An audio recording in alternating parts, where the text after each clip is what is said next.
Mwongeye kwirirwa bakunzi ba Ingenzi TV.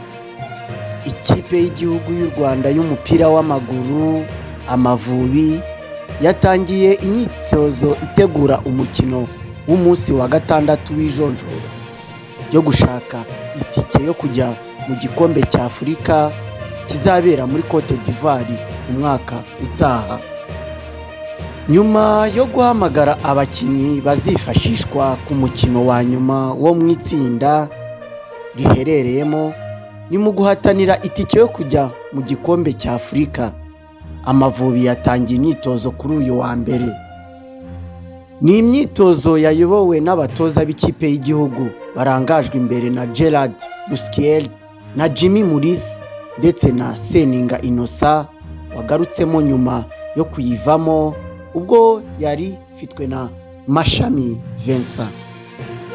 Abakinnyi bose bakina imbere mu gihugu bagaragaye mu myitozo, aba kandi bariyongeraho Byiringiro Lag ukina muri Suwede wakoze uyu munsi na Mutsinzi Ange wageze mu mwiherero uyu munsi, ugomba kuzatangira imyitozo ku munsi w'ejo ku wa kabiri. Umukino wo kwishyura uzahuza u Rwanda na Senegal uzakinwa kuri uyu wa gatandatu tariki ya 9 Nzeri 2023 kuri stade mpuzamahanga ya Huye saa 9 z'amanywa. Iri tsinda riyobowe na Senegal ifite amanota 12 ku yandi nyuma yo gutsinda imikino yayo yose, ndetse yo ikaba yaramaze kwibonera itike ijya muri Cote d'Ivoire umwaka utaha. Mu Rwanda rufite amanota 2 rwakuye kunganya na Benin na Mozambique. Nk'uko mubibona, abakinnyi bahamagawe mu banyezamu harimo Ntwari Fiacre, Hakizimana Adolphe na Kimenyi Yves. Muri ba myugariro harimo Ombolenga Fitina, Serumogo Ali, Ishimwe Ganijuru, Eri, Ishimwe Christian, Mutsinzi Ange, Rwatubyaye Abdul, Manzi Thierry, Buregeya Prince na Shimimana Yunusu. Naho hagati mu kibuga harimo Bizimana Djihad, Iradukunda Simeon, Mugisha Bonheur, Muhozi Fred, Byiringiro Lag na Ruboneka Jean Bosco na Niyibizi Ramazan.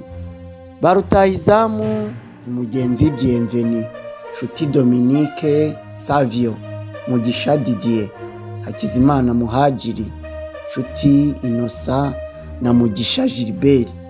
Mitima Isaac usanzwe ukinira Rayon Sport na Niyonzima Olivier Sefu wa Kiyovu Sport, bombi bongewemo nyuma basimbura Manzi Thierry na Mugisha Bonheur bakinana muri Libya kubera ko urugendo rwabo rwari rugoranye. Tubibutsa ko u Rwanda ruzakira uyu mukino nyuma y'impaka zaranze amashyirahamwe yombi ku kibuga ugomba kuberaho, kuko ubwo ibihugu byombi byahuraga bwa mbere muri Kamena 2022 Amavubi yakiriye umukino i Dakar. Mu bakinnyi bagombaga kwitabira umwiherero ni harimo kandi Imanishimwe Emmanuel Mangwende wa Aselfar yo muri Maroc, Hakim Sahab wa Standard de Liège n'andi masura yari amenyerewe mu ikipe y'igihugu kuko batahamagawe. U Rwanda ruzakina rero na Senegal muri uyu mukino wo ku itariki 9 kuri stade ya Huye. Ntacyo ruharanira kuko rwamaze gusezererwa mu rugendo rugana mu gikombe cya Afurika cya 2023 kizabera muri Cote d'Ivoire mu ntangiriro za 2024. Yari Nkurikinka Abdul, Ingenzi TV.